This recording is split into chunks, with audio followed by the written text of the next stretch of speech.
How to install IDM 225. So hey everyone, welcome back to the channel. So you have to first open a web browser and search for IDM and click on enter. And as you can see, the first web link, Internet Download Manager, you just have to simply click on here and this page will appear after clicking that. And you just have to simply click on free trial, or you can direct buy also. I'll just go with the free trial for now. And after that, try Internet Download Manager for free. Download Internet Manager 10 MB. I simply just click on download Internet Download Manager and it's started downloading. And after downloading it, I'll show you how to install step by step.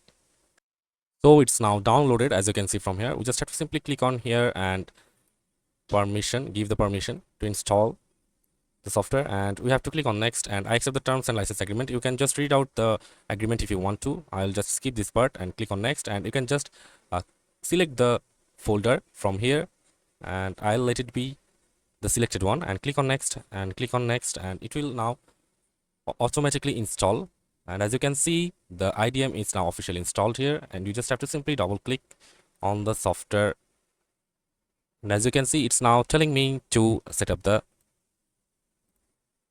software for now. So that's it for this video, guys. See you on the next video. That's how you install IDM on your Windows 11.